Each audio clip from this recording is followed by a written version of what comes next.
यह एक दिन की बात है जब भगवान ब्रह्मा अपने ब्रह्मलोक में स्थित थे और अपने द्वारा रचित सृष्टि की अनुपम सुंदरता को निहार रहे थे। मैं ब्रह्मा हूँ, संपूर्ण सृष्टि मेरी रचना है। ऐसी अद्वितीय और सुंदर रचना किसी अन्य के लिए संभव नहीं। ब्रह्मा जी से अहंकारपूर्ण वचन सुनकर भगवान शिव ने कहा, सत्य को स्वीकार कर लेना ही आत्मा की महानता है। ब्रह्मा, इस बार हम अहम नहीं, सह अस्तित्व की नींव पर सृष्टि को आगे ले चले। यदि तुम स्वयं को सृष्टि का शिखर मानते हो तो अब देखो।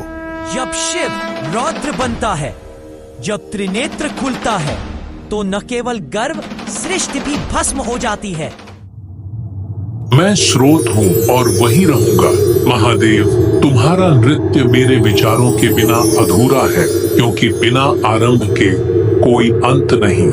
तुम्हें क्रोध आता है तो आओ, सृष्टिकर्ता के सम्मुख तुम्हारा तांडव भी सिर झुकाएगा।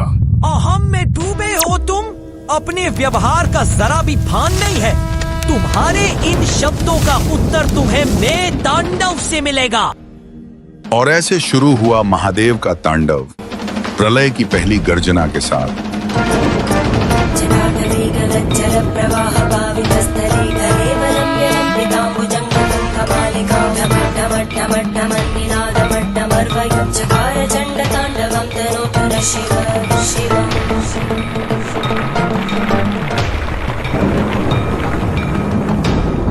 और इसी तांडव का परिणाम था महादेव के त्रिशूल से ब्रह्मा के मस्तक का विच्छेदन। उसके बाद ब्रह्मा के अहंकार का नाश हुआ और वे शिवजी से विनम्रता पूर्वक बोले, आपने मेरे केवल एक शिरोभाग का संहार नहीं किया, आपने उस अहंकार का अंत किया जिसने मेरी चेतना को आवृत कर रखा था।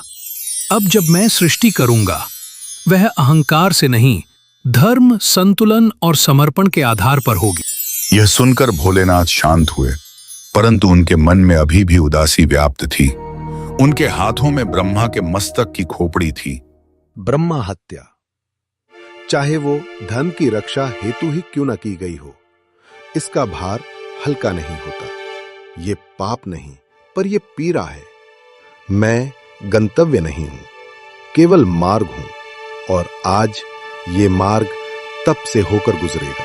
और इस प्रकार आरंभ हुआ शिवजी का प्रायश्चित्तमय तप। सर्वस्व त्याग कर केवल ब्रह्मा का मस्तक हाथ में लिए वो एकाकी निकल पड़े। जंगलों से होते हुए गांवों, नगरों और पर्वतों के मार्ग पर निःशब्द, निःस्पृह, जैसे साक्षात अपराधबोध ही उनका एकमात्र संग था।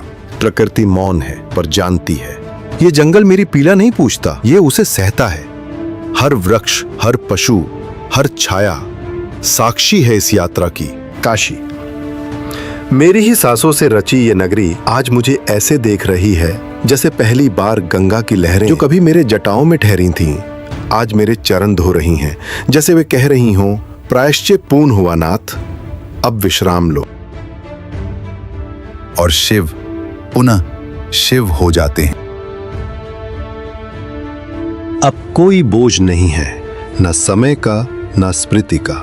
मैं शून्य हूं और उसी में संपूर्ण भी। महादेव अपने प्रायश्चित को पूर्ण करके काशी को अपना निवास स्थान बना लेते हैं और इसी कारणवश काशी नगरी समस्त पापों के प्रायश्चित का मूल आधार बन जाती है।